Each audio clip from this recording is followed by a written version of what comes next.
Waalaikumsalam. Assalamualaikum Ustaz. Waalaikumsalam warahmatullahi wabarakatuh. Ya, ini suaranya kurang jelas Ustaz. Ya. Assalamualaikum Ustaz. Waalaikumsalam. Oh, ya. Waalaikumsalam warahmatullahi wabarakatuh. Ya, semoga nanti suaranya bagus dan tidak putus-putus Ustaz ya. Insyaallah. Bisa dimulai Ustaz kajiannya? Ya, bisa. Ya. Bismillahirrahmanirrahim. Alhamdulillahirrabbilalamin. Wassalatu wassalamu ala asrofil anbiya'i wal mursalin wa ala alihi wa sahbihi ajma'in, amma ba'd. Alhamdulillah, puji dan syukur tak henti-hentinya kita panjatkan kehadirat Allah Subhanahu wa taala atas nikmat iman, nikmat Islam, nikmat sehat, nikmat dimudahkannya kita dalam menuntut ilmu syar'i ini insyaallah, serta nikmat-nikmat lain yang kita tidak akan mampu untuk menghitung nikmat-nikmat. Alhamdulillah, semoga salawat dan salam tercurah kepada junjungan kita, qudwah hasanah kita, Nabi besar Muhammad sallallahu alaihi wasallam, untuk ahlul bait beliau, untuk para sahabat beliau serta seluruh umat Islam dan setia mengikuti sunnah-sunnah beliau. Alhamdulillah, pada kesempatan pagi hari ini waktu Amerika, malam hari waktu Indonesia serta sore hari waktu Dubai, kembali kita bersama berkumpul di sini dalam halaqah ilmu yang insya Allah pada kesempatan pagi hari ini akan mengambil tema makna dua kalimat syahadat dan maknanya. Di tengah-tengah kita telah hadir guru kita Al-Ustaz Muhammad Fasid Hafizahullah yang insya Allah akan memberikan penjelasan tentang kajian kita hari ini. Kepada Ustaz Fasid, saya persilakan Ustaz, tafadhol. Bismillahirrahmanirrahim. Assalamualaikum warahmatullahi wabarakatuh. Innal hamdalillah nahmaduhu wa nasta'inuhu wa nastaghfiruh wa na'udzu billahi min shururi anfusina wa sayyiati a'malina. May yahdihillahu fala mudhillalah wa may yudlil fala hadiyalah. Wa asyhadu an la ilaha illallah wahdahu la syarikalah wa asyhadu anna Muhammadan abduhu wa rasuluh. Allahumma shalli wa sallim wa barik ala nabiyyina Muhammad wa ala alihi wa sahbihi wa man tabi'ahum bi ihsanin ila yaumiddin, amma ba'du. Akhwati fillah, ibu-ibu dan saudari-saudariku yang semoga dirahmati dan diberkahi Allah Subhanahu wa taala. Alhamdulillah, pada malam hari ini kita berjumpa kembali dalam kajian rutin setiap hari Rabu malam Kamis ba'da salat Isya sampai selesai waktu Indonesia, dan jam 8.30 atau 40 pagi waktu Amerika, atau jam 4.30 sore waktu Dubai. Mudah-mudahan pertemuan kita pada malam hari ini menjadi pertemuan yang dirahmati dan diberkahi Allah Subhanahu wa taala. Semoga Allah Subhanahu wa taala memberikan kepada kita tambahan ilmu yang bermanfaat, ilmu yang akan mendekatkan kita kepada Allah, ilmu yang akan memasukkan kita ke dalam surga, ilmu yang akan melindungi kita dari segala keburukan, penyimpangan, kesesatan di dunia, dari siksa kubur dan siksa neraka di akhirat. Akhwati fillah, ibu-ibu dan saudari-saudariku yang semoga dirahmati dan diberkahi Allah Subhanahu wa taala. Tema kajian kita pada malam hari ini yaitu tentang makna asyhadatain wa muqtadahuma. Makna dua kalimat syahadat dan konsekuensinya. Makna dua kalimat syahadat dan konsekuensinya. Mengapa kita membahas dan memahami tentang makna dua kalimat syahadat? Karena dua kalimat syahadat merupakan pondasi utama bagi agama Islam. Dua kalimat syahadat merupakan bukti seseorang adalah seorang muslim, seorang mukmin, dan merupakan sebab utama serta syarat utama untuk selamat dari api neraka dan masuk surga. Akhwati fillah, a'azani Allah wa iyyakunna jami'an. Ibu-ibu dan saudari-saudariku yang semoga dirahmati dan diberkahi Allah Subhanahu wa taala. Ya. Setiap muslim dan muslimah pasti sudah mengerti apa yang dimaksud dengan bacaan dua kalimat syahadat. Atau paling tidak kebanyakan mereka kalau ditanya apakah bacaan dua kalimat syahadat, maka mereka menjawab bacaan dua kalimat syahadat adalah asyhadu an la ilaha illallah wa asyhadu anna Muhammad Rasulullah. Asyhadu an la ilaha illallah wa asyhadu anna Muhammadan Rasulullah. Itulah yang dimaksud dengan dua kalimat syahadat. Asyhadu an la ilaha illallah maknanya adalah aku bersaksi tiada sesembahan yang berhak diibadahi kecuali Allah. Wa asyhadu anna Muhammadan Rasulullah, dan aku juga bersaksi bahwa dan aku juga bersaksi bahwa Muhammad adalah Rasul Allah. Muhammad adalah utusan Allah. Nah, di sini kita akan menjelaskan dua kalimat syahadat tersebut yang meliputi maknanya, rukunnya, dan konsekuensinya. Yang pertama, pelajaran pertama tentang makna asyhadatain. Makna dua kalimat syahadat. Syahadat yang pertama, asyhadu an la ilaha illallah. Apa artinya dan apa maknanya? Aku bersaksi, aku mengikrarkan dan meyakini bahwa tiada sesembahan yang berhak disembah dan berhak menerima ibadah apapun kecuali Allah. Kita ulang sekali lagi arti atau makna daripada syahadat la ilaha illallah. Aku bersaksi, aku menyatakan, aku mengikrarkan, dan aku meyakini bahwa tiada sesembahan yang berhak disembah dan berhak menerima ibadah apapun kecuali Allah. Dan aku siap menaati dan mengamalkan konsekuensinya.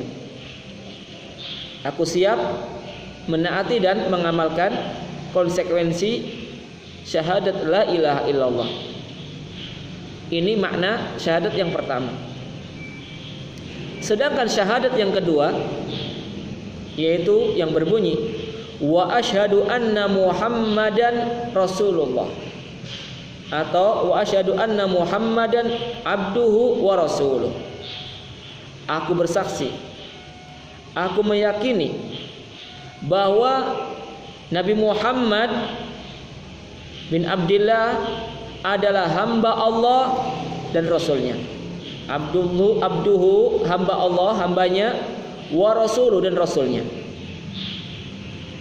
Beliau diutus oleh Allah dengan membawa syariat Allah kepada segenap manusia.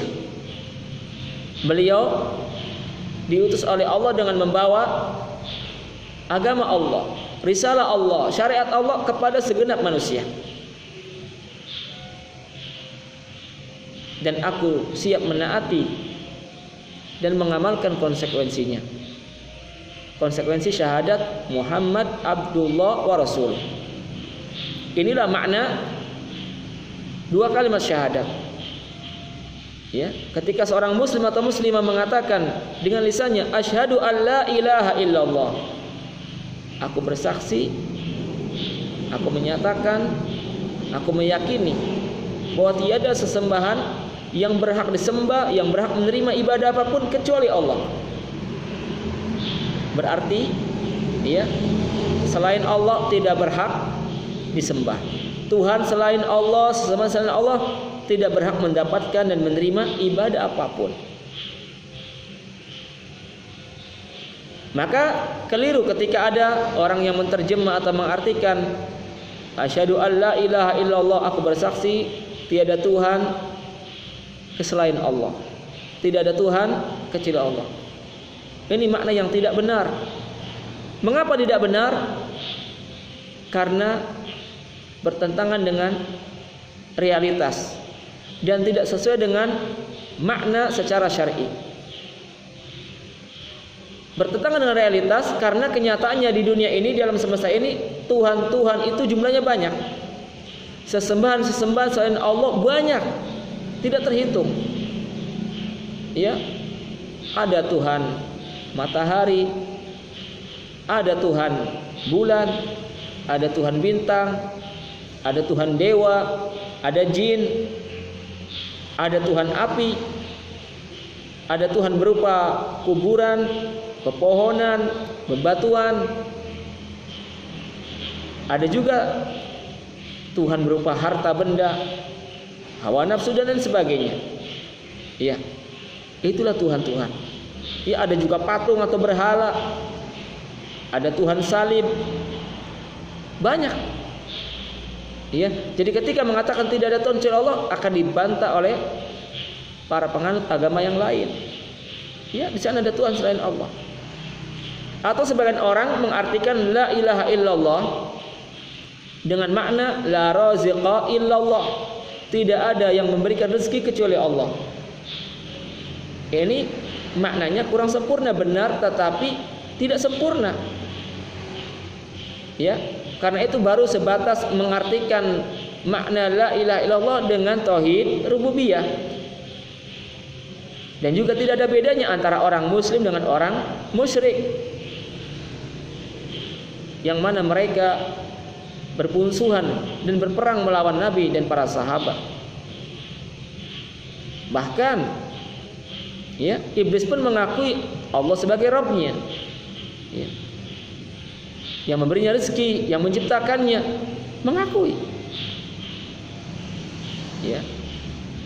Jadi ketika diartikan la ilaha illallah dengan arti la raziqa illallah, maknanya kurang sempurna. Atau sebagian lagi mengartikan la ilaha illallah la khaliqa illallah, tidak ada sang pencipta kecuali Allah. Ini maknanya benar tetapi tidak sempurna. Ya, karena itu adalah bagian dari tauhid rububiyah yang diakui dan diyakini oleh iblis, oleh orang-orang musyrik, ya, bahkan oleh orang-orang kafir sebelum zaman Nabi Muhammad SAW. Tetapi mereka semua menjadi penghuni neraka karena makna tersebut tidak bisa menjadikan mereka sebagai orang muslim dan mukmin. Ya, meyakini dengan makna tersebut tidak cukup untuk menjadikan mereka sebagai hamba yang beriman, tidak cukup untuk masuk surga dan selamat dari api neraka. Jadi la ilaha illallah la ma'budu bihaqqin illallah. Ini makna yang benar. Tiada sesembahan yang berhak disembah, yang berhak menerima ibadah apapun kecuali Allah. Yang lain betul Tuhan yang disembah, tapi itu Tuhan yang batil. Tuhan yang tidak berhak untuk diibadahi, Tuhan yang tidak mampu mendatangkan manfaat, tidak mampu mencegah mudarat, Tuhan yang lemah. Ya, aku siap menaati dan mengamalkan konsekuensi daripada syahadat la ilaha illallah. Nah, asyhadu an la ilaha illallah memiliki dua rukun. Para ulama Ahlussunnah wal Jamaah menjelaskan bahwa syahadat la ilaha illallah terdiri dari dua rukun. Rukun yang pertama adalah an-nafyu. Rukun pertama adalah an-nafyu atau peniadaan. Rukun yang kedua adalah al-itsbatu. Al-itsbatu, penetapan atau menetapkan. Apa yang dimaksud dengan rukun yang pertama, yaitu an-nafyu, atau yang artinya adalah meniadakan atau peniadaan. Maksudnya adalah membatalkan segala bentuk kemusyrikan kepada Allah, sekecil apapun. Ya, membatalkan segala bentuk kemusyrikan kepada Allah, sekecil apapun. Dan ini ditunjukkan oleh kalimat la ilaha. La ilaha, tiada sesembahan, yakni yang hak. Membatalkan segala macam bentuk kemusyrikan, segala bentuk peribadatan kepada Tuhan selain Allah, dan mengharuskan atau mewajibkan untuk mengingkari segala sesuatu yang disembah selain Allah. Ini rukun yang pertama. Ya, rukun la ilaha illallah yang pertama adalah an-nafyu atau peniadaan. Apa maksudnya? Meniadakan segala sesuatu yang disembah selain Allah dengan hak. Membatalkan segala macam bentuk kemusyrikan kepada Allah, dan mengingkari segala sesuatu yang diibadahi atau disembah selain Allah. Wajib kita ingkari. Ini rukun yang pertama. Rukun yang kedua daripada la ilaha illallah yaitu al-itsbat. Al-itsbat. Apa al-itsbat? Artinya penetapan. Ya, yang ditunjukkan dengan kalimat illallah, kecuali Allah. Itu rukun kedua. Apa yang dimaksud dengan al-itsbat atau penetapan? Maksudnya menetapkan tetap Tuhan atau sesembahan yang berhak disembah hanyalah Allah. Menetapkan bahwa Allah adalah sesembahan yang berhak untuk diibadahi, satu-satunya Tuhan yang berhak untuk diagungkan. Ya, ini makna daripada rukun kedua daripada la ilaha illallah, yaitu al-itsbat. Memberikan ibadah hanya untuk Allah, menetapkan Tuhan yang hak hanyalah Allah. Nah, dua rukun tersebut, rukun la ilaha illallah yaitu an-nafyu dan al-itsbat, peniadaan dan penetapan, ya, peniadaan segala Tuhan yang disembah selain Allah, membatalkan segala macam bentuk kemusyrikan. Al-itsbat menetapkan Allah sebagai satu-satunya Tuhan yang berhak disembah, menetapkan ibadah hanya untuk Allah, penghambaan hanya kepada Allah. Dua rukun tersebut telah ditetapkan oleh Allah di dalam surat Al-Baqarah ayat 256. Surat Al-Baqarah ayat 256.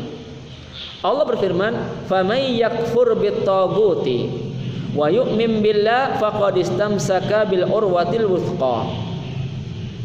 Maka barang siapa yang ingkar kepada tagut, yakfur bit-tagut, barang siapa yang ingkar kepada tagut. Tagut adalah segala sesuatu yang disembah selain Allah. Kullu ma yu'badu min dunillah, segala sesuatu yang disembah selain Allah, segala sesuatu yang ditakuti, diikuti, ditaati selain Allah, ya, dalam hal yang bertentangan dengan perintah Allah. Barang siapa yang ingkar kepada tagut, wa yu'min billah, dan dia beriman kepada Allah, faqad istamsaka bil urwatil wuthqa, maka sungguh ia telah berpegang dengan tali yang sangat kuat. Al urwatul wuthqa maksudnya adalah kalimat tauhid, kalimat tahlil la ilaha illallah. Ya, maka sungguh ia telah berpegang teguh dengan tali Allah yang sangat kuat, dengan kalimat tauhid, dengan kalimat la ilaha illallah. Ya, syaratnya apa? Mengingkari tagut, mengingkari apapun yang disembah selain Allah, membatalkan dan membatilkan segala bentuk kemusyrikan kepada Allah, sekecil apapun, dan dia beriman kepada Allah, mentauhidkan Allah, maka itulah orang yang berpegang teguh dengan kalimat tauhid la ilaha illallah. Dalil yang lain dari Al-Quran yang menetapkan bahwa kalimat la ilaha illallah memiliki dua rukun, yaitu rukun pertama an-nafyu, peniadaan, rukun yang kedua al-itsbat, penetapan. yaitu sebagaimana ditunjukkan oleh firman Allah dalam surat Az-Zukhruf ayat 26 dan 27. Surat Az-Zukhruf ayat 26 dan 27. Allah berfirman menceritakan perkataan Nabi Ibrahim alaihissalam, innani bara'um mimma ta'budun illa alladzi fatarani. Ini perkataan Nabi Ibrahim kepada Raja Namrud dan pengikutnya yang musyrik, pengikutnya yang kafir kepada Allah dan kafir kepada Nabi Ibrahim alaihissalam. Innani bara'um mimma ta'budun illa alladzi fatarani. Sesungguhnya aku berlepas diri, bara berlepas diri, tidak bertanggung jawab terhadap apa yang kalian sembah selain Allah. Mereka menyembah patung, menyembah berhala, ya Tuhan yang disembah selain Allah. Innani bara'um mimma ta'budun, kata Ibrahim alaihissalam, aku berlepas diri, aku tidak bertanggung jawab dengan apa saja yang kalian sembah. Illalladzi fatarani, tetapi aku tetap menyembah kepada Tuhan yang telah menciptakanku. Maksudnya kepada Allah. Nabi Ibrahim alaihissalam senantiasa beribadah, menyembah hanya kepada Allah. Sedangkan kepada selain Allah, patung-patung yang mereka sembah, berhala-berhala yang mereka agungkan, Nabi Ibrahim berlepas diri. Nah, jadi dua ayat ini, ayat 26 dan 27 menetapkan bahwa kalimat tauhid la ilaha illallah memiliki dua rukun, yaitu an-nafyu dan al-itsbat. Sedangkan syahadat yang kedua, wa asyhadu anna Muhammadan Rasulullah, atau wa asyhadu anna Muhammadan abdullahi wa rasul. Wa asyhadu anna Muhammadan abduhu wa rasul. Aku bersaksi Muhammad adalah hamba Allah dan utusannya. Ya, tadi artinya sudah kita jelaskan di muqaddimah. Aku bersaksi, aku mengikrarkan, aku menyatakan dan meyakini bahwa Nabi Muhammad bin Abdullah bin Abdul Muttalib sallallahu alaihi wasallam adalah hamba Allah dan utusannya. Hamba Allah dan utusannya kepada segenap manusia dengan membawa risalah dari Allah kepada seluruh manusia dengan membawa agama Allah, syariat Allah, ya. Dan aku siap menaati dan mengamalkan konsekuensinya. Aku siap menaati dan mengamalkan konsekuensinya. Nah, syahadat Muhammad Rasulullah atau Muhammad Abdullah wa Rasuluh juga memiliki dua rukun. Rukun yang pertama adalah Muhammad Abdullah. Muhammad adalah hamba Allah. Muhammad adalah hambanya Allah. Rukun yang kedua, Muhammad Rasulullah wa Rasuluh. Muhammad adalah Rasul Allah, utusan Allah. Nah, inilah dua rukun daripada syahadat Muhammad abduhu wa rasul atau Muhammad Rasulullah. Sebagaimana sabda Nabi SAW di dalam hadis riwayat Ubadah bin Samit radhiyallahu anhu, ya, man syahida alla ilaha illallah wa anna Muhammadan abduhu wa rasul wa anna Isa abdullah wa rasul wa kalimatuhu alqaha ila Maryam wa ruhun minhu wal jannata haqqun wan nara haqqun adkhalahu Allahul jannata ala ma kana minal amal. Yang artinya, barang siapa yang bersyahadat, bersaksi, meyakini, mengikrarkan bahwa tiada sesama yang berhak disembah kecuali Allah, dan juga bersaksi atau bersyahadat bahwa Muhammad adalah hamba Allah dan Rasulnya, Muhammad abduhu wa rasuluh, ya, bersaksi juga Muhammad adalah hamba Allah dan utusannya, dan bersaksi Nabi Isa adalah hamba Allah dan utusannya juga, Rasul Allah. Dan Nabi Isa adalah kalimat yang Allah lontarkan kepada Maryam, kalimat yang Allah campakkan kepada Maryam. Maksudnya apa? Kalimat kun fayakun. Wa ruhun min, dan Nabi Isa bersaksi bahwasanya Nabi Isa adalah salah satu ruh yang Allah ciptakan. Sebagaimana manusia yang lain ditiupkan ruh sehingga menjadi hidup di rahim Maryam ibunya. Wa ruhun min. Jadi Nabi Isa bukan putra Allah, bukan anak Tuhan, tapi ruh yang Allah ciptakan. Sebagaimana ruhnya manusia yang lain. Wa ruhun min, bersaksi. Wal jannata haq, dan bersaksi surga benar adanya. Wan nar haq, dan neraka juga benar adanya. Adkhalahullahu jannah, niscaya Allah akan memasukkannya ke dalam surga. Ini barang siapa yang bersaksi dan meyakini 4 hal tersebut, maka Allah akan memasukkannya ke dalam surga.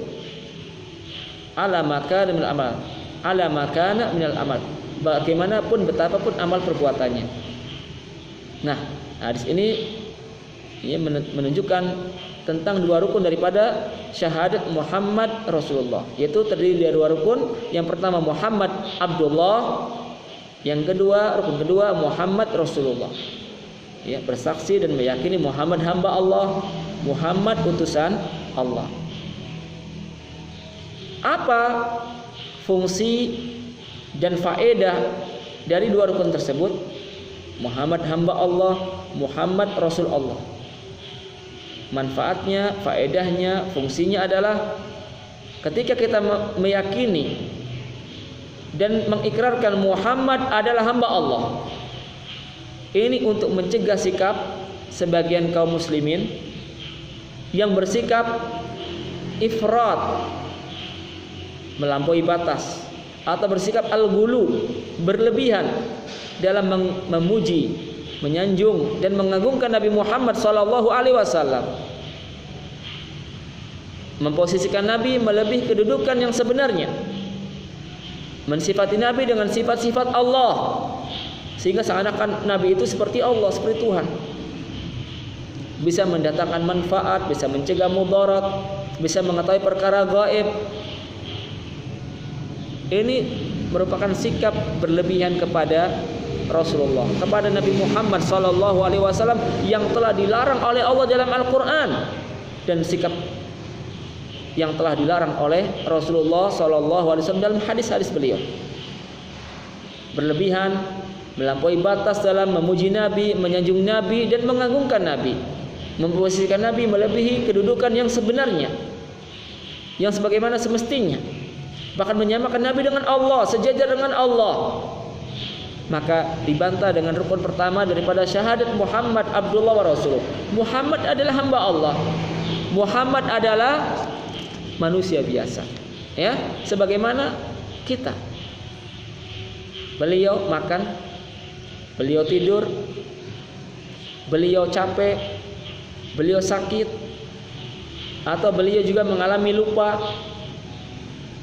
beliau sedih, sebagaimana sifat manusia. Ya, berbeda dengan Tuhan, berbeda dengan Allah yang tidak memiliki sifat-sifat tersebut. Tidak ngantuk, tidak tidur, tidak capek, tidak sakit, ya, tidak lupa, tidak sedih. Itu sifat Tuhan. Tapi beliau hamba Allah, manusia biasa. Makanya di dalam surat Al-Kahfi ayat 110, itu ayat terakhir, Allah berfirman, "Qul innama ana basyarum mithlukum." Katakan Muhammad, yang dikatakan kepada umat manusia, kepada kaum muslimin, innama ana basyar, aku hanyalah manusia biasa. Mithlukum, seperti kalian. Mithlukum artinya seperti kalian. Katakan, hai Muhammad, sesungguhnya aku hanyalah manusia biasa seperti kalian. Beliau makan, beliau minum, beliau ngantuk, beliau tidur, beliau capek, beliau sakit, beliau lupa, ya, beliau sedih dan mati. Sifat makhluk, beliau mati, sifatnya makhluk. Sedangkan Allah maha hidup, kekal abadi, tidak ngantuk, tidak tidur. Allahu la ilaha illa huwal hayyul qayyum, la ta'khudhuhu sinatun wa la naum. Allah tidak mengalami tidur dan tidak pula ngantuk.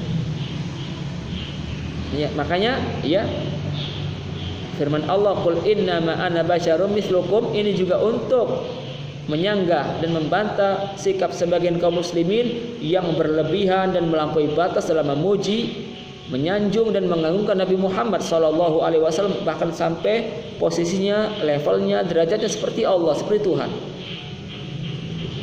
Dalil yang lain dari Al-Quranul Karim yang menunjukkan bahwa Nabi Muhammad itu adalah hamba Allah, Abdullah, manusia biasa, yaitu firman Allah di dalam surat Al-Kahfi ayat pertama, ayat ke-1. Allah menyebut nama Nabi dengan apa? Dengan sifat abduhu, abduhu, hambanya.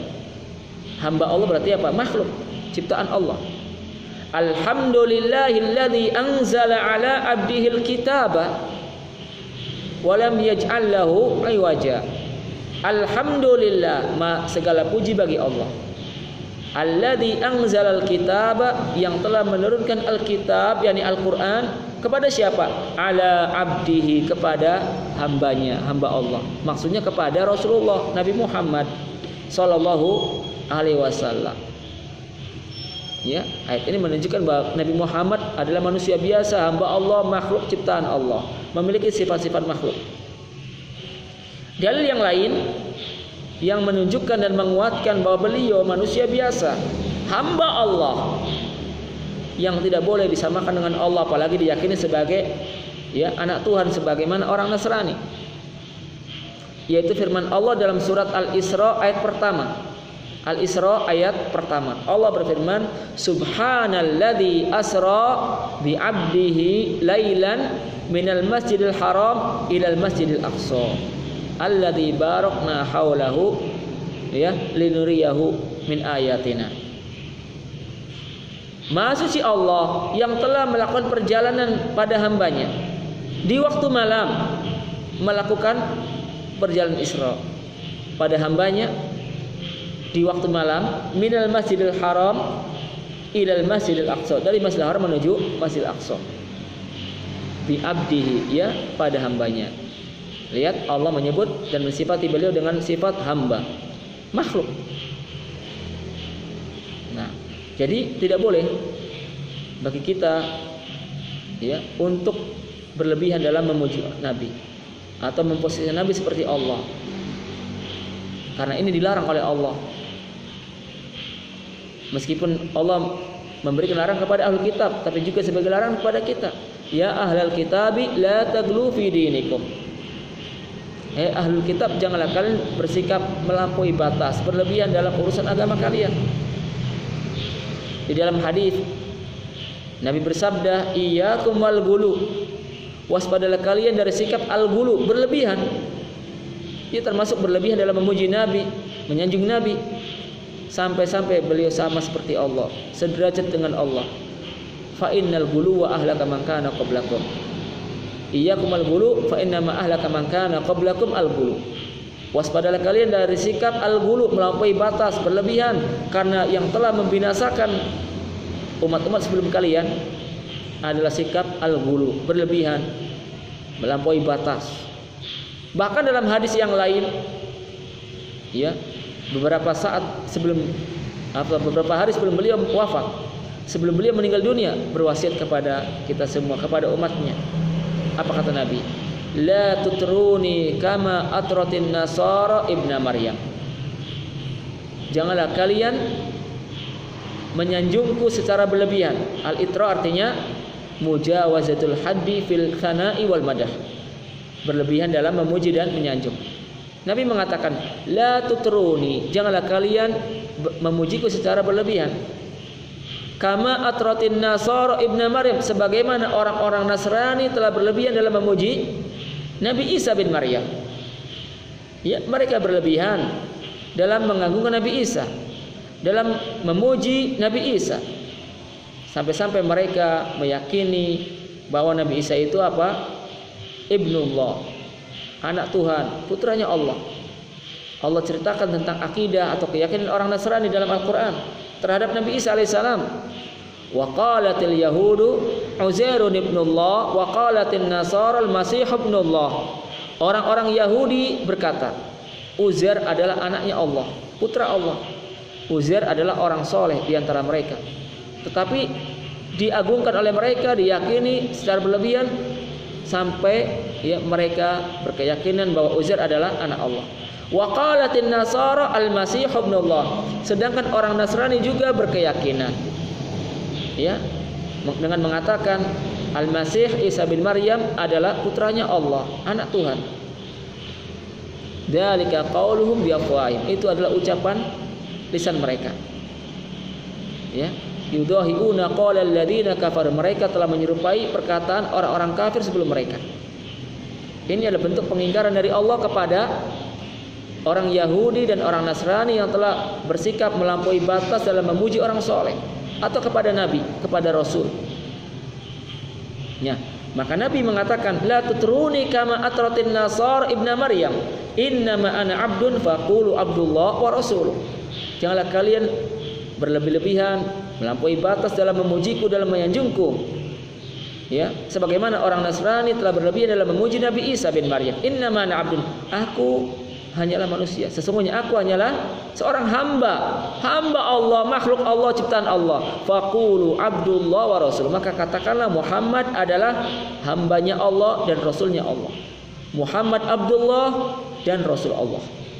Itulah yang mesti kita yakini tentang beliau, yang kita ya jadikan keyakinan sebagai akidah tentang Nabi Muhammad SAW. Tidak sebagaimana sebagian orang yang telah melampaui batas dalam pujian-pujian Nabi ketika membaca sholawat-sholawat yang mereka buat.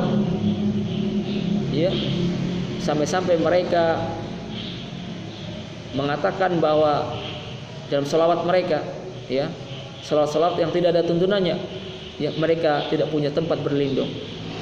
Mereka tidak punya tempat berlindung kecuali hanya kepada Nabi SAW. Ini kan bentuk kemusyrikan.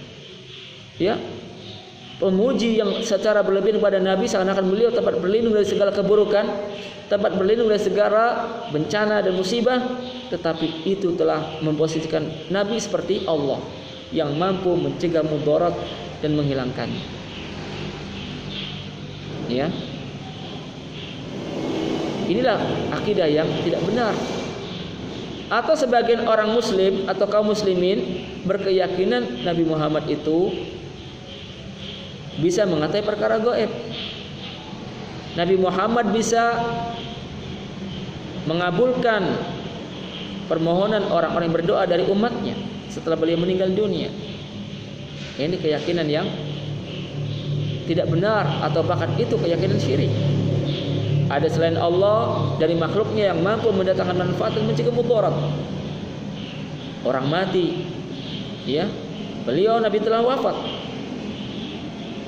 Sebagaimana para nabi dan rasul sebelum beliau telah meninggal dunia, berada di alam kubur, di alam barzakh, yang sudah tidak mampu mendengar doa, seruan orang-orang yang berdoa, tidak mampu mengabulkan permohonan orang-orang yang mengajukan permohonan. Ya.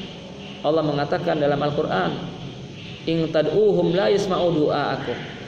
Jika kalian berdoa kepada mereka, kepada orang-orang yang sudah mati, termasuk nabi dan rasul yang sudah mati, wali, orang soleh, ya, jika kalian berdoa kepada mereka, mengajukan permohonan kepada mereka, orang-orang mati, la yasma'u du'aakum, mereka tidak mampu, ya, mendengarkan doa kalian, tidak mampu mendengar suara kalian, permohonan kalian, tidak mampu, karena sudah beda alam. Kita alam dunia, mereka di alam kubur, alam barzakh, beda alam.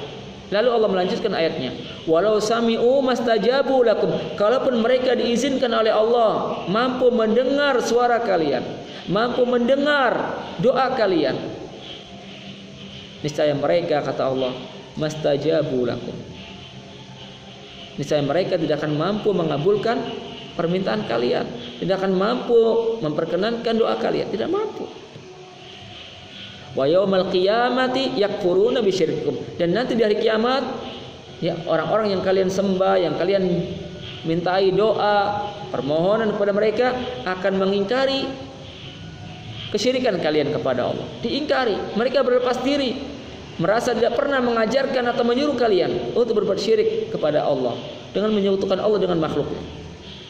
Akan mengingkari. Nabi Isa mengingkari yang disembah oleh orang Nasrani. Demikian pula Nabi Rasulullah atau para wali, para orang soleh yang disembah oleh sebagian kaum muslimin. Mereka akan mengingkari. Nah, jadi tidak boleh kita berlebihan dalam menyanjung Nabi, memuji Nabi, apalagi memposisikan Nabi seperti Allah, mensifati Nabi dengan sifat-sifat Allah. Tidak boleh. Mampu mendatangkan manfaat, mampu mencegah mudarat, mampu mengetahui perkara yang gaib. Tidak. Allah mengatakan dalam surat Al-A'raf ayat 180 tentang Nabi Muhammad itu tidak memiliki sifat-sifat Allah, seperti mengetahui perkara gaib, mampu mendatangkan manfaat dan kebaikan, mampu mencegah mudarat. Apa kata Allah dalam surat Al-A'raf ayat 180?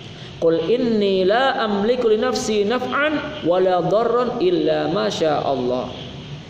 Walau kuntu a'lamul ghaiba lastakthartu minal khair wa ma masaniya su in ana illa nadhiru wa basyiru liqaumin yuqinun.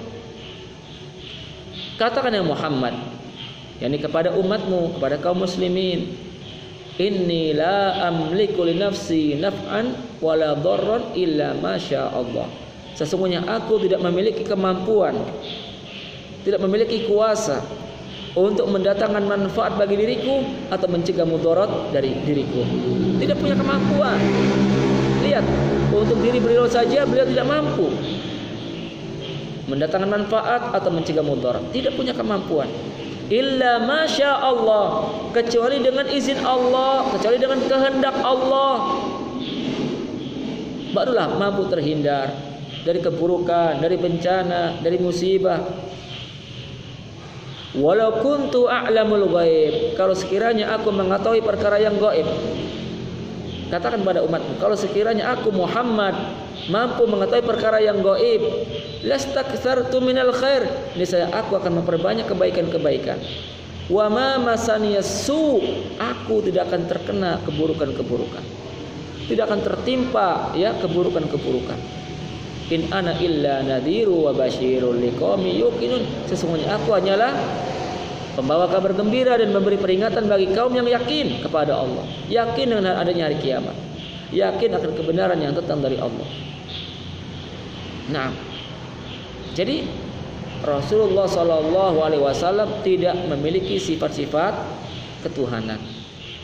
Ya, jangan berlebihan, jangan melampaui batas. Ya, kita diperintahkan oleh Allah dalam Al-Quran untuk menghormati Nabi, memuliakan Nabi, beradab kepada Nabi, berakhlak yang mulia kepada Nabi, berakhlak yang mulia dan beradab kepada sunnah Nabi, petunjuk Nabi, ajaran Nabi dengan dipelajari, diamalkan dan diajarkan.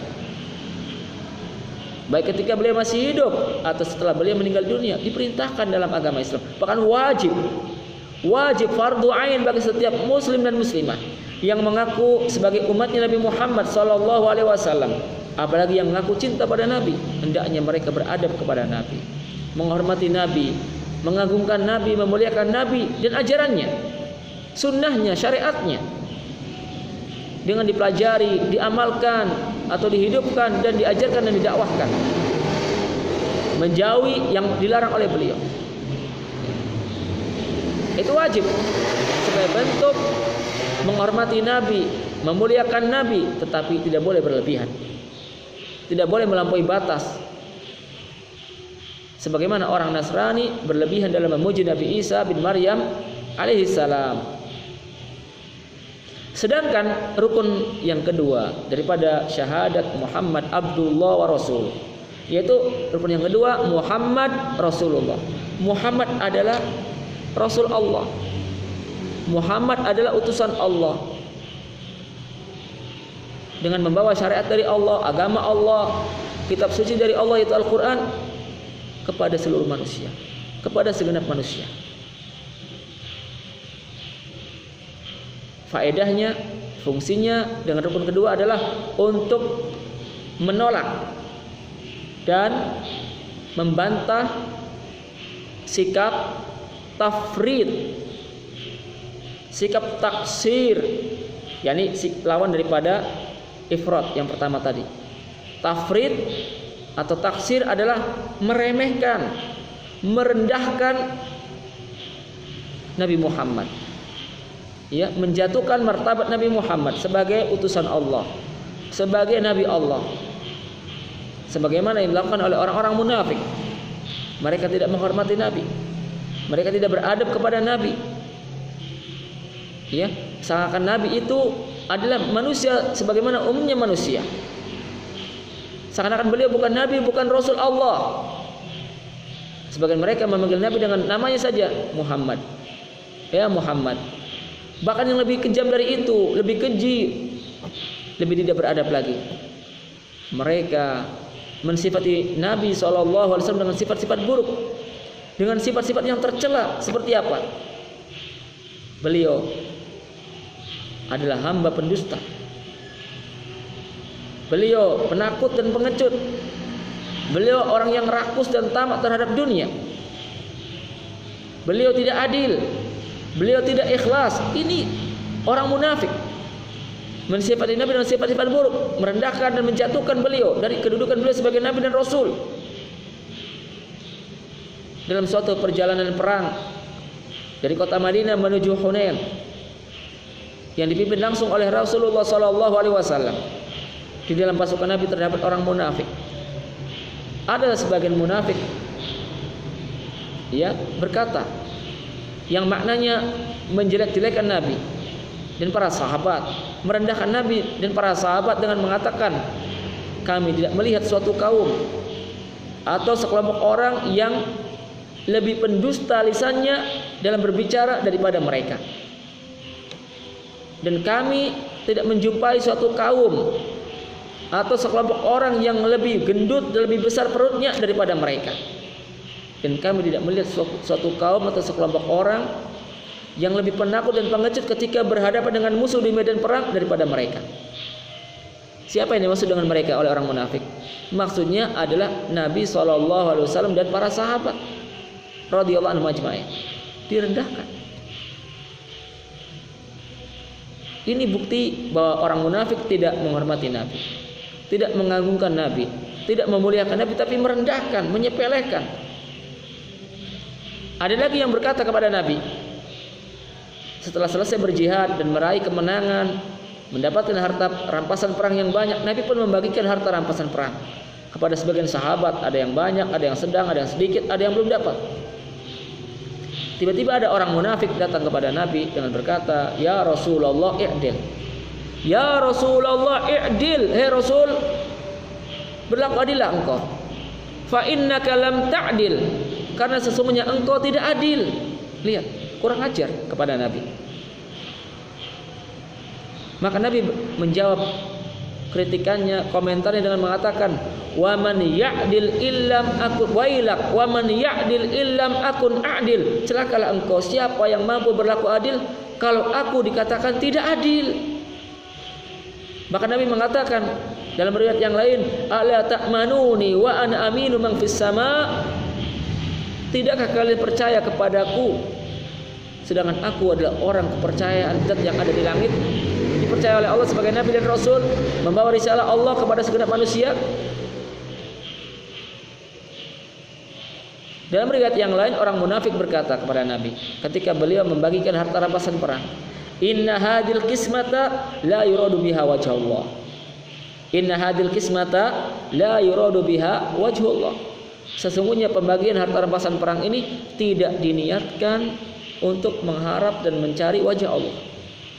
Ini kurang ajar, menuduh Nabi sebagai Nabi yang tidak ikhlas. Nah, ini tidak menghormati Nabi. Taksir wa tafrid kepada Nabi, termasuk merendahkan Nabi, meremehkan Nabi dari posisi yang sebenarnya adalah apa yang dilakukan oleh sebagian kaum muslimin dengan menghina sunnah Nabi, melecehkan ajaran Nabi, melupakan dan berpaling dari sunnah Nabi. Ini merendahkan Nabi, termasuk ya memusuhi dan membenci ahlus sunnah. Orang-orang yang mengikuti sunnah Nabi, mengamalkan sunnah Nabi, dimusuhi, dibenci. Sama dengan menghina Nabi, merendahkan Nabi. seakan ya mereka sedang berperang dan bermusuhan dengan Nabi. Karena sebabnya mereka menghidupkan ajaran Nabi. Ini merendahkan Nabi SAW. Nah, jadi inilah dua rukun daripada syahadat Muhammad Abdullah wa Rasul. Muhammad adalah hamba Allah dan utusannya. Kemudian kita lanjutkan dengan pelajaran yang berikutnya, yaitu tentang muqtada asyhadatain, konsekuensi daripada dua kalimat syahadat. Apa konsekuensinya? Ya. Syahadat yang pertama, la ilaha illallah. Syahadat la ilaha illallah. Tiada sesembahan yang berhak disembah, tiada sesembahan yang berhak diibadahi kecuali Allah. Memiliki dua konsekuensi. Ya, terkandung di dalamnya dua konsekuensi, dua tuntutan yang harus diamalkan, ditunaikan oleh setiap muslim dan muslimah. Yang pertama, konsekuensinya adalah ibadatullahi wahdah. Ibadatullahi ta'ala wahdah. Beribadah hanya kepada Allah. Memberikan ibadah apapun hanya untuk Allah, satu-satunya sembahan yang hak. Tidak boleh memberikan ibadah kepada selain Allah. Berdoa wajib kepada Allah. Tidak boleh berdoa kepada nabi, berdoa kepada wali, berdoa kepada orang soleh, kepada malaikat. Isti'anah dan isti'adah, meminta pertolongan, ya, meminta perlindungan hanya kepada Allah. Tidak boleh kepada selainnya. Ya. Memberikan sembelihan ya, niatnya hanya untuk Allah, bukan untuk bertakarub kepada jin, kepada dewa, kepada wali, kepada orang soleh. Tidak boleh. Ya, beribadah hanya kepada Allah. Qul inna salati wa nusuki wa mahyaya wa mamati lillahi rabbil alamin. Katakan ya Muhammad, sesungguhnya salatku, wa nusuki, hewan sembelihanku, wa mahyaya, hidupku, wa mamati, dan matiku, lillah, hanya untuk Allah, rabbil alamin, Rabb semesta alam, la syarikalah. Ya. Ini konsekuensi yang pertama. Konsekuensi yang kedua, tuntutan yang kedua daripada syahadat la ilaha illallah adalah ingkaru jami'u ma yu'badu min dunillah, mengingkari apa saja yang disembah dan ibadahi selain Allah, diingkari. Mengingkari segala sesuatu yang diibadahi selain Allah. Ini konsekuensi yang kedua. Apapun yang dituhankan oleh manusia, patung, berhala, api, salib, pohon, kuburan, bebatuan, matahari, jin, atau termasuk malaikat dan nabi, ya, maka kita batalkan kesyirikannya. Kita yakini itu adalah makhluk yang tidak berhak disembah, makhluk yang tidak berhak diibadahi. Kita ingkari segala macam bentuk kemusyrikan. Ingkaru jami'i ma yu'badu min dunillah. Kemudian konsekuensi syahadat Muhammad Rasulullah, Muhammad Abdullah wa Rasul, ya, mengandung 4 konsekuensi, mengandung 4 tuntutan. Apa saja konsekuensinya atau tuntutan syahadat Muhammad Rasulullah, Muhammad Abdullah wa Rasul? Yang pertama, tasdiquhu fima akhbar. Tasdiquhu fima akhbar. Mempercayai, membenarkan apa saja yang diberitakan oleh Rasulullah sallallahu alaihi wasallam. Apapun yang beliau kabarkan, apapun yang beliau ceritakan, ya, dengan riwayat yang sahih dari Nabi, maka kita wajib membenarkannya. Kita wajib mengakui kebenarannya, meyakininya dan mempercayainya. Apakah berita tersebut berkaitan dengan kejadian-kejadian di masa yang lalu? Nabi mengabarkan tentang kejadian yang terjadi pada kaum Nabi Nuh. Bagaimana Allah hancurkan mereka. Bagaimana Allah menghancurkan kaum Nabi Hud, kaum Ad. Bagaimana Allah binasakan kaum Tsamud, kaumnya Nabi Saleh. Bagaimana Allah binasakan kaum Madian, kaumnya Nabi Syuaib. Diceritakan oleh Nabi. Maka kita wajib percaya dan membenarkannya.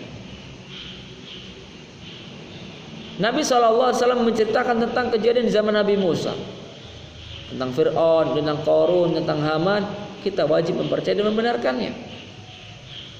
Nabi SAW menceritakan kepada kita tentang kejadian-kejadian di waktu yang akan datang, menjelang hari kiamat, seperti akan turunnya Nabi Isa alaihissalam ke dunia. Nabi Isa dalam keadaan masih hidup, belum mati, belum dibunuh, sebagaimana keyakinan orang Yahudi atau orang Nasrani. Masih hidup, diselamatkan oleh Allah. Wa ma qataluhu wa ma salabuhu walakin syubbiha lahu. Ya, mereka Yahudi tidak pernah membunuh Nabi Isa, tidak pernah mensalib Nabi Isa. Tetapi yang dibunuh, yang disalib itu siapa? Orang yang diserupakan oleh Allah, dimiripkan oleh Allah dengan Nabi Isa. Ya, Nabi Isa itu diangkat oleh Allah ke langit. Bar rafa'ahu Allah ilaihi. Bahkan Allah lah yang mengangkat Nabi Isa kepadanya. Nanti akan turun. Nah, kita percaya ketika Nabi mengabarkan Nabi Isa masih hidup, akan turun ke langit dunia. Akan turun ke bumi. Akan menghidupkan syariat Nabi Muhammad. Untuk apa? Untuk membunuh babi-babi, untuk mematahkan salib-salib. Kita percaya Nabi Isa akan menghidupkan syariatnya Nabi Muhammad, bukan ajaran kitab Injil. Dan Nabi Isa akan sholat subuh di belakang Imam Mahdi. Nah, Nabi Muhammad SAW mengabarkan kepada kita tentang munculnya Dajjal sebagai fitnah bagi umat manusia menjelang hari kiamat. Kemudian munculnya makhluk yang bernama Ya'juj wa Ma'juj. Kemudian Nabi juga mengabarkan bahwa Dajjal akan dibunuh oleh Nabi Isa alaihissalam. Kita percaya. Nabi juga mengabarkan kepada kita bahwa nanti menjelang hari kiamat matahari terbitnya dari sebelah barat, tidak lagi dari sebelah timur. Kita percaya karena yang mengabarkan adalah Nabi, mempercayai, meyakini kebenarannya. Rasulullah SAW mengabarkan kepada kita tentang apa yang terjadi di alam kubur, di alam barzakh. Di alam kubur, alam barzakh, ya, adanya mayit yang diazab oleh Allah, disiksa, ada mayit yang mendapat nikmat di lapangan kuburnya, kemudian ditemani oleh amal solehnya dalam wujud seorang manusia yang menyenangkan, menggembirakan atau yang menakutkan dan mengerikan sesuai dengan amal perbuatannya di dunia. Kita percaya. Nabi SAW mengabarkan kepada kita tentang apa yang terjadi di hari kiamat. Manusia akan dibangkitkan kembali oleh Allah dari alam kubur, dikumpulkan di padang mahsyar dalam keadaan tidak beralas kaki. Yusyarun nasu yaumil qiyamati khufatan, urata dalam keadaan telanjang, gurla dalam keadaan belum disunat. Kita percaya, membenarkannya, meyakininya. Kemudian matahari jaraknya kurang lebih 2 mil dari kepala manusia. Kita percaya. Di hari kiamat ada yang namanya mizanul a'mal, timbangan amalan. Kita juga percaya dan membenarkannya. Di hari kiamat ada telaga Nabi. Di hari kiamat sebelum manusia masuk surga akan digiring oleh Allah semuanya untuk berjalan menyeberangi as-sirat, jembatan yang terbentang di atas neraka jahanam menuju pintu surga.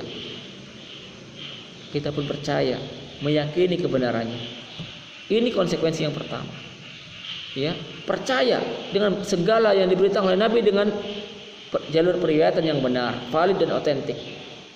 Walaupun secara akal susah untuk dicerna, dipahami, tidak bisa dijangkau oleh akal kita. Kita percaya. Konsekuensi yang kedua, ta'atu fima amara, senantiasa mentaati Nabi dalam apa saja yang diperintahkan oleh beliau. Mentaati apapun yang diperintahkan oleh Rasulullah. Ini konsekuensi yang kedua. Ta'atuhu fima amara, mentaati apapun yang diperintahkan oleh Rasulullah sallallahu alaihi wasallam. Apa saja yang diperintahkan oleh beliau kepada kita, kepada umat Islam, kepada umat Nabi Muhammad, yang ada dalam Al-Quran maupun perintah dalam hadis, kita percaya. Apa kita amalkan, kita taati, kita laksanakan. Meskipun hawa nafsu kita tidak menyukainya, meskipun banyak orang yang tidak mengamalkannya, meskipun banyak orang yang meninggalkannya, meskipun yang mentaati beliau sedikit, yang menghidupkan, yang mengamalkan ajaran beliau, perintah beliau sedikit, kita siap melaksanakannya. Itu perintah Nabi. Allah menyuruh kita dalam Al-Quran agar senantiasa menerima, mengikuti dan mengamalkan apa yang diajarkan dan diperintahkan oleh Nabi SAW. Ini seperti dalam surat Al-Hasyr ayat yang ke-7. Al-Hasyr ayat yang ke-7 Allah berfirman, "Wa ma atakumur rasulu fakhuduhu wa ma nahakum anhu fantahu." Apa saja yang diajarkan oleh Rasul kepada kalian, maka terimalah, ikutilah, laksanakanlah. Wa ma nahakum anhu fantahu. Apapun yang dilarang oleh Rasul kepada kalian, maka tinggalkanlah. Tinggalkan. Ya. Jadi ini konsekuensi yang kedua, mentaati apapun yang diperintahkan oleh Rasulullah Sallallahu Alaihi Wasallam. Nah, konsekuensi yang ketiga, ijtinabu ma naha anhu wa zajar, menjauhi dan meninggalkan apa saja yang dilarang oleh beliau. Apapun yang dilarang oleh Nabi dalam Al-Quran, apapun yang dilarang oleh Nabi dalam hadis yang sahih, kita jauhi, kita tinggalkan meskipun banyak orang yang melakukannya, meskipun hawa nafsu kita menyukainya, tinggalkan, jauhi. Sebagai konsekuensi dan tuntutan daripada syahadat kita, pernyataan kita, ikrar kita, asyhadu anna Muhammadan abdullahi wa rasul. Tinggalkan, jauhi. Nabi melarang kita dari berbuat syirik, maka kita jangan berbuat syirik dengan lisan kita, dengan keyakinan kita, dengan perbuatan kita. Jangan sampai berbuat syirik, jangan sampai menyebutkan Allah. Nabi melarang kita dari berbuat ibadah yang tidak ada tuntunannya, amalan-amalan yang tidak ada syariatnya, amalan-amalan yang tidak ada dalil dari Al-Quran dan hadis. Tinggalkan, walaupun kita sudah terbiasa melakukannya, meskipun banyak dari kaum muslimin yang melestarikannya, tinggalkan. Nabi SAW melarang kita dari segala dosa dan maksiat, dosa besar, dosa kecil, mabuk, judi, zina, mencuri, korupsi, berinteraksi dengan riba. Tinggalkan. Ya, memamerkan aurat, tinggalkan. Atau berprofesi dengan profesi yang haram, tinggalkan.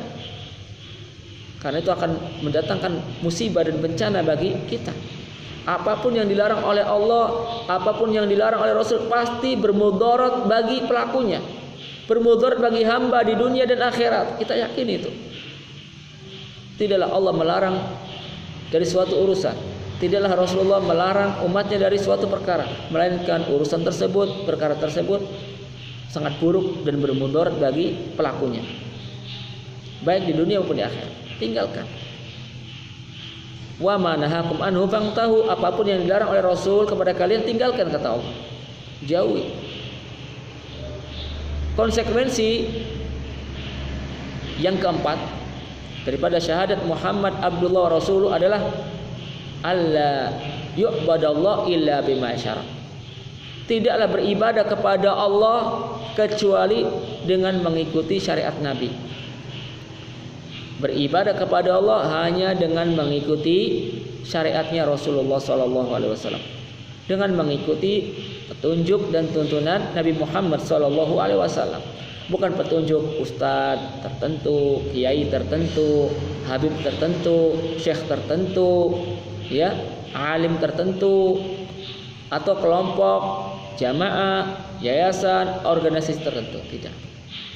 Ya. Hendaknya kita beribadah kepada Allah hanya dengan mengikuti sunnah Rasulullah. Sunnah itu artinya apa? Tuntunan atau petunjuk Nabi Muhammad Sallallahu Alaihi Wasallam. Ikuti ajaran beliau, ikuti syariat beliau dalam beribadah kepada Allah.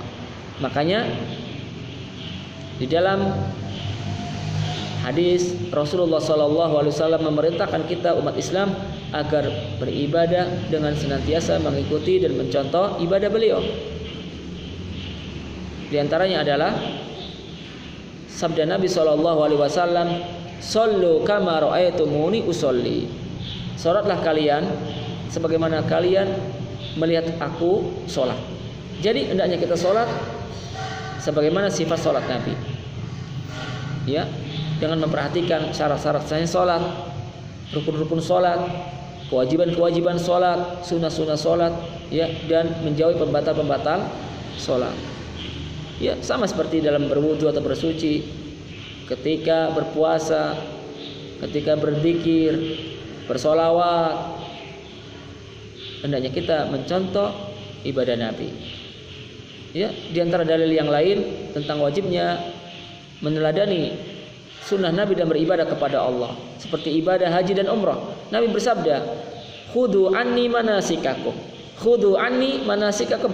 Hendaklah kalian mengambil contoh ibadah manasik haji kalian atau umrah kalian dariku. Ikuti cara ibadah umrahnya Nabi, cara ibadah hajinya Nabi. Karena itu adalah salah satu konsekuensi dan tuntutan syahadat Muhammad Abdullah wa Rasul. Ya, tinggalkan semua pendapat,